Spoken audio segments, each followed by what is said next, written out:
In favor, aye. Opposed, motion Aye. carries. We have two items on our agenda today. First one is Project Trim. Kelby Maris is going to give us a presentation, and welcome, Kelby.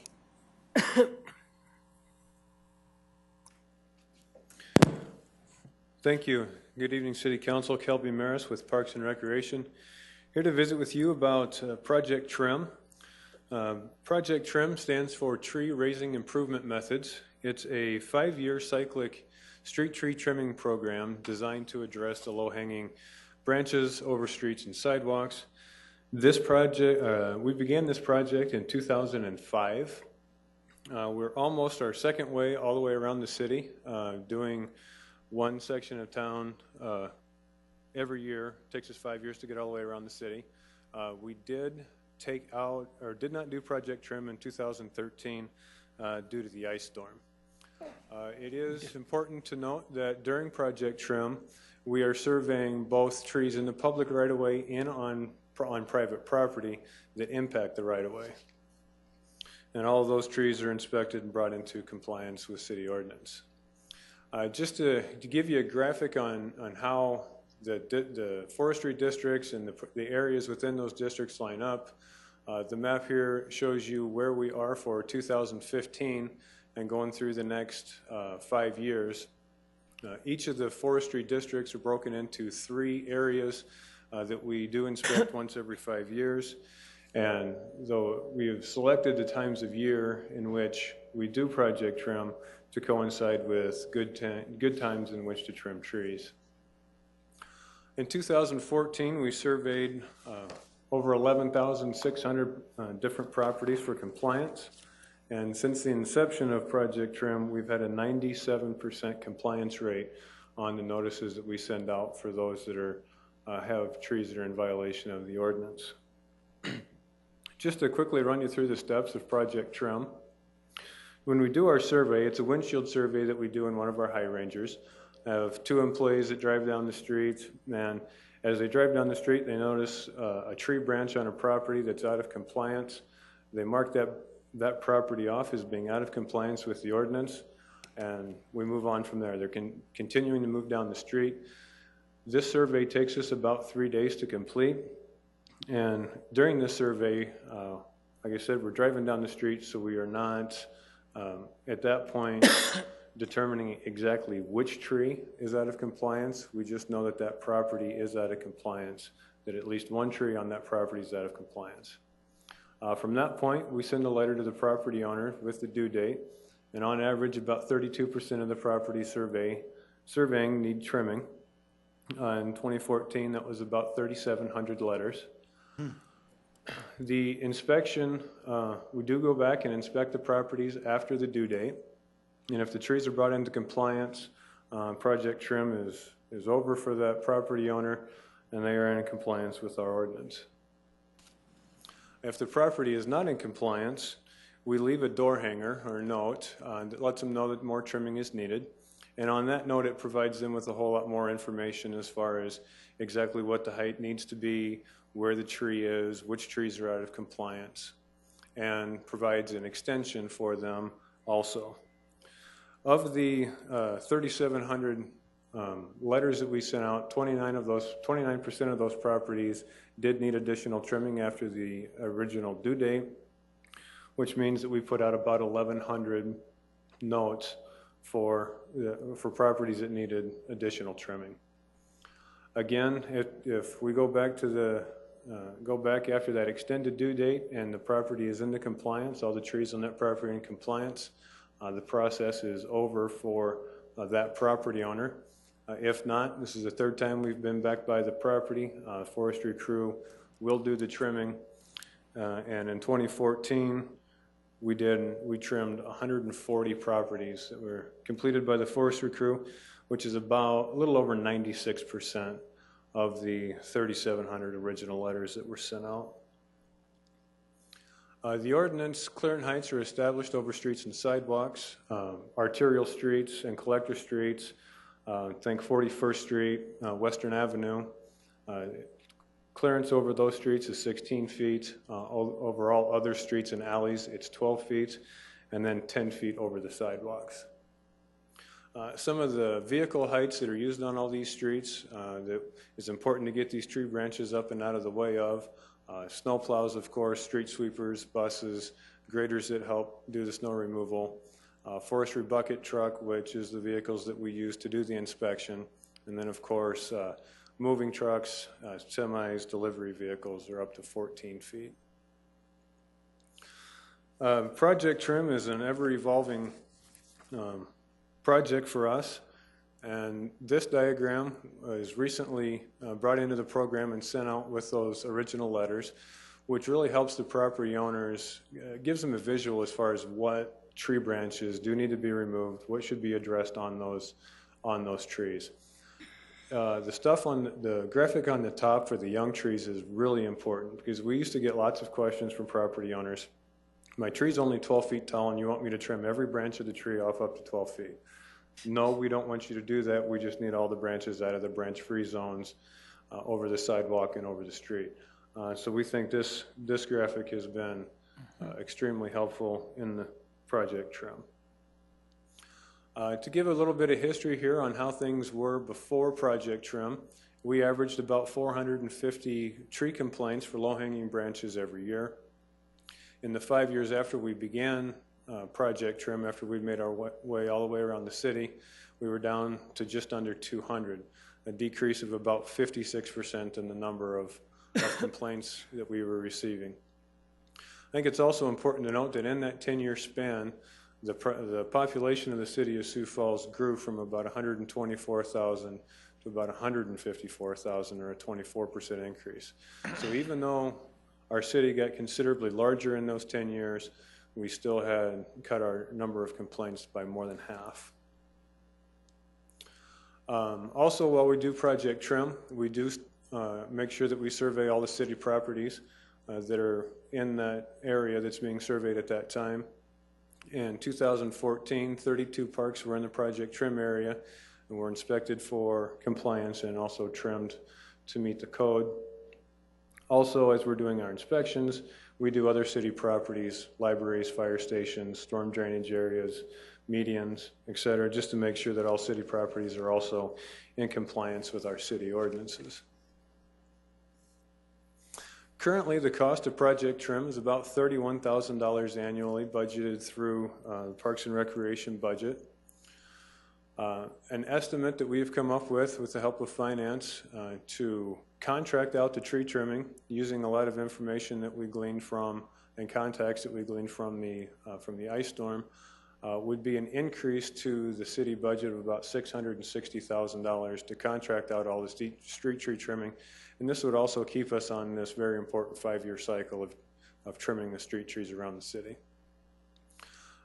If the trimming was to be completed by city crews, we estimate that the annual budget would need to increase about $580,000, and then a one-time startup cost of about $910,000 to provide the necessary equipment for the crews to complete the trimming. And again, this is anticipated to keep us on that 5-year trimming cycle. And with that, I would be happy to answer any questions that you may have. Committee, any questions?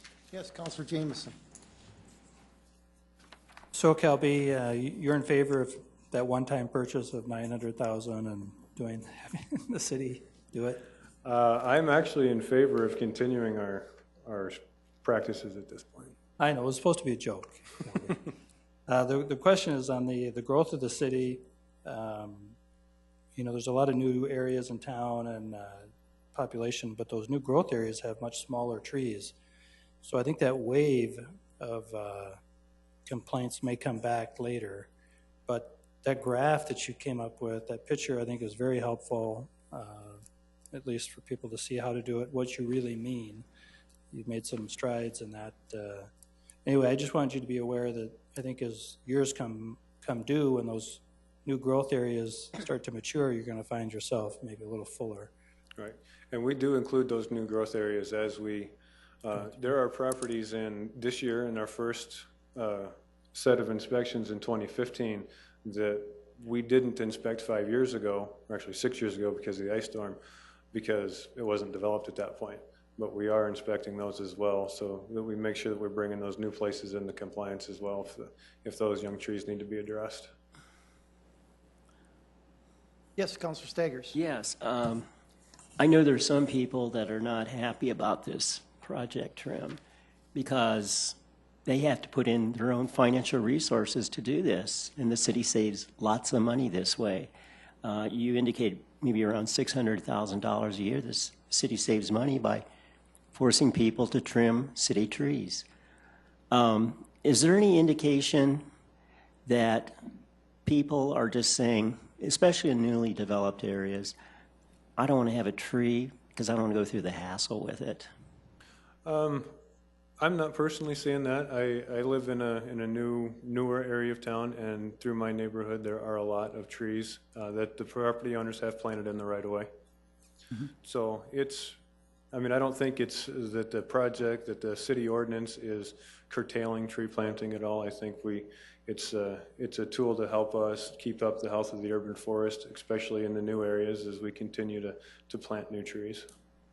Yeah, I don't think there's any. I think people want trees, but if the tree belongs to the city should take care of their own tree. Well, a lot of the tree branches that are also addressed through Project Trim come from trees that are planted and live on private property that extend out into the right-of-way over the sidewalk and street as well. No, I agree with you that those should be trimmed because those are private trees by private property owners. But then when you talk about the city trees, which is most, I shouldn't say most, but it's a lot of the trees, the city should be doing that. Yeah, go ahead, Councilor Anderson. Kelby, I want to talk about some of the numbers here that you were putting out to us here. 31,000 per year. That is just doing a certain area, is it not? Or is that the entire city that you're surveying? No, that's doing 1/5 of the city. That's 1/5. Now, these other numbers here, the 659,000 for a contract, is that for the entire city, or would that also be for the 1/5? That also is for 1/5 of the city. 1/5. Each of these numbers would keep us on that, would be an annual cost to keep us on that 5-year trimming cycle. Okay. And then right now, when we're doing Project Trim, we have 2 people in a truck that go around and check the heights of branches and things like that. How do they mark them? Like say if they find a yard that has a tree that is failing their test, do they mark those trees showing where at least a level that the homeowner needs to go to be in compliance? No, not at that point to do, because like I said, we're driving down the street, and if we see, we just mark off that property. This property is out of compliance. We mark it off on a sheet that they have. It's got all the addresses in order as we're going down the street. They just highlight that address and continue on down the street.